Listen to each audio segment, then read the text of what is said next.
Hey film fans, welcome to Cinepro.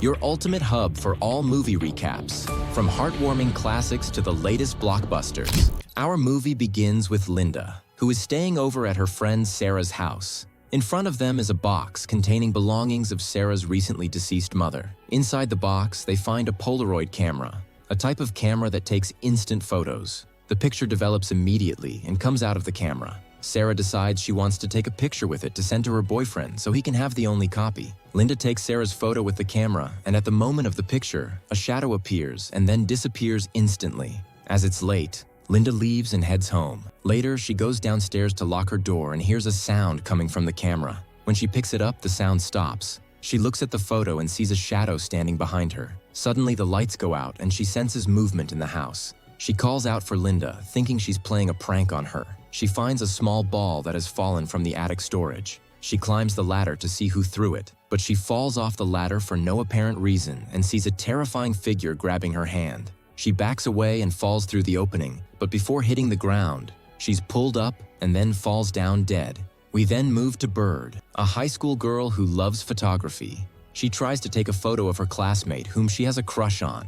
She works at a shop that repairs old gadgets because she loves vintage items. Her colleague Tyler tells her about an old camera being auctioned and gets it for her. She is thrilled because she knows the camera is from the 70s and is no longer manufactured. She notices an engraving on the camera from its previous owner. She tests it on Tyler to see if it works, taking her first picture with it. Afterward, Tyler tries to get closer to Bird, but she avoids him and leaves. He runs after her to give her the camera bag. Sarah's photo is in the box without Bird noticing it, but Tyler doesn't catch up to her. Bird heads home with her new camera, planning to photograph her dog, but the dog seems scared. Bird's friend Casey arrives to convince her to attend a costume party that night. Casey has prepared an outfit for her and insists she comes. Bird wears a Little Red Riding Hood costume and brings her camera to the party.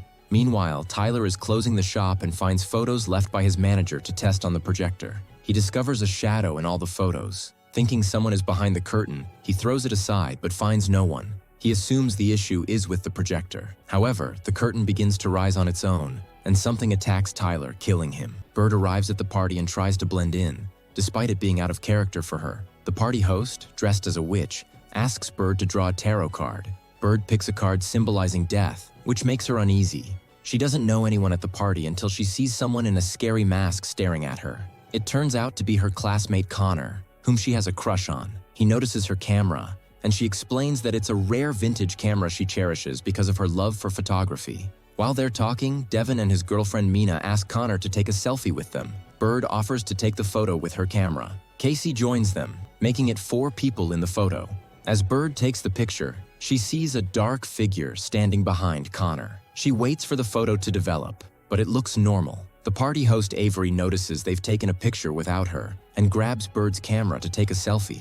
Before she can see her photo, someone calls her to the door, saying the police need to speak with her. The police then call Bird, informing her of Tyler's death at the shop and asking if she knows anyone who might have had a grudge against him.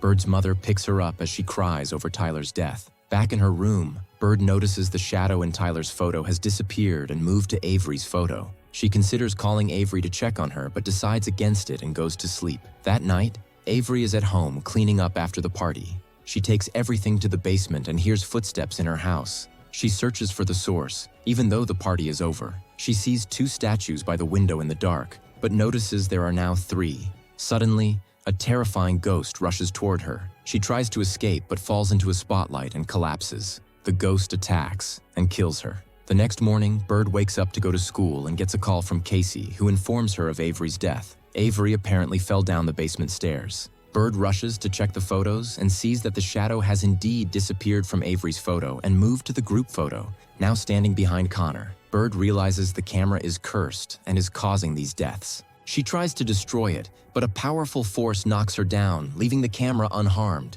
She immediately goes to school to gather her friends and explain what has happened. She tells them the camera kills anyone photographed with it in order. Tyler was the first victim, followed by Avery. And now it's someone else's turn. No one believes her, and Devin mocks her for claiming to have a magical killer camera. He takes the photos from her to burn them. As soon as the fire reaches Mina's arm in the photo, her arm catches fire in real life. They manage to put out the flames only by extinguishing the photo first. The photo returns to its original state. Mina is rushed to the hospital to treat her burns. The group gathers to figure out how their lives have become tied to the photos. Bird recalls that Tyler got the camera from an online auction and that it came with just a bag. They wonder if the bag might contain something helpful. Bird decides to return to the shop where Tyler was killed to search for the bag. She goes in alone and manages to find the camera bag. Sensing movement around her, she tries to escape the way she entered, but she falls to the ground and finds the shadow approaching her. However, it is affected by the heat coming from the heater.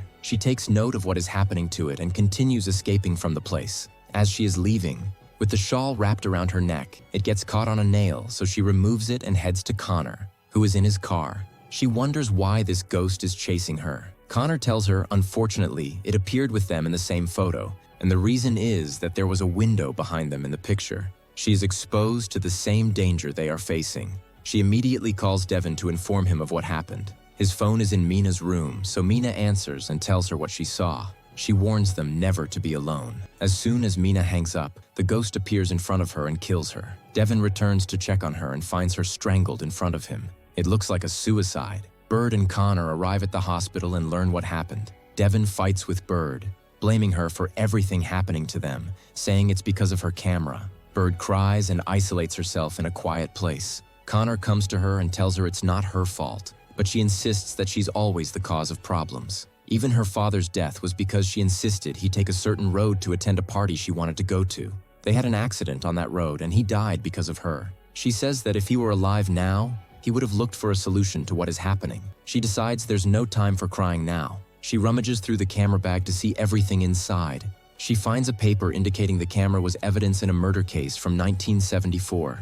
They search the city's archives for any news of a murder reported in the newspapers in 1974. They find a report about the kidnapping and murder of 3 children by a photography teacher. The teacher's initials match the first 3 letters engraved on the camera. The abductor was so sick that he enjoyed photographing the children as he tortured them with his camera. Bird meets her friends to share what she found out. She tells them the ghost chased her in the store, but as soon as it encountered heat, it was affected. It's like photos that are disrupted by heat and only develop in darkness. The ghost behaves the same way. Devin loses his temper and decides to destroy the camera. Connor tries to calm him down, saying this won't help. Unfortunately, they both accidentally press the shutter button, taking a photo of Devin alone. When they look at the photo, they see the shadow has left the group photo and moved to Devin's solo picture. Devin grabs the camera and threatens anyone who comes near him. He decides to photograph Bird first, blaming her for everything. But Casey grabs Devin's photo and stabs it with a pin in the hand area. Devin's hand is affected in real life, causing him to drop the camera and become angrier. The police try to calm him, but he accidentally hits an officer. He spends the night in jail alone.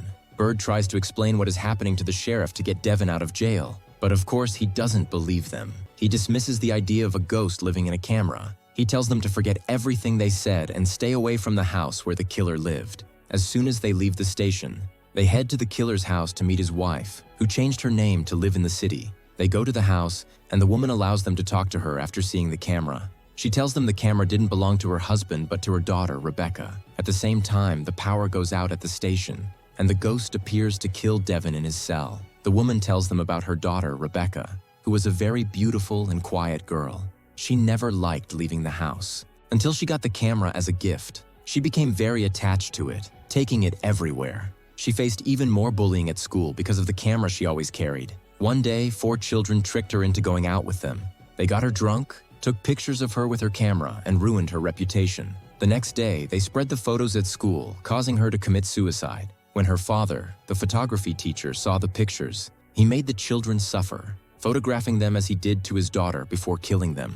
When the police raided his lab at school, they shot him. He fell into the developing chemicals with the camera and was electrocuted, dying with the camera in his hand. Although he managed to kill 3 of the children, 1 escaped. The woman gives them a photo of the surviving student. They take the photo to the school archives to identify the student. They discover the 4th child is the sheriff who told them to stay away from the killer's house. They are shocked to find the sheriff spying on them. He confronts them and accuses them of breaking into the school. He prepares to arrest them, but Connor uses the camera to take a picture of the sheriff. The ghost appears, grabs the photo, and tears it in half. This causes the sheriff to be physically split in half in front of them, killing him. The ghost continues to chase them. Bird and Casey run to the bathroom, turning on the hot water to prevent the ghost from touching them. This temporarily works. Bird leaves to search for Connor. She says she has an idea, but they need to have the camera with them and go to retrieve it from the ground. She makes the ghost chase her to the school's darkroom, where the ghost grabs her to kill her, but she takes a photo of it. Suddenly, she burns the photo and manages to kill it until it disappears in front of her. Afterwards, she goes back to check on Connor and Case to ensure they're okay, then throws the camera into the water to get rid of it forever. If you liked the video, subscribe to the channel and activate the notification button so you never miss an updates. See you in the next video.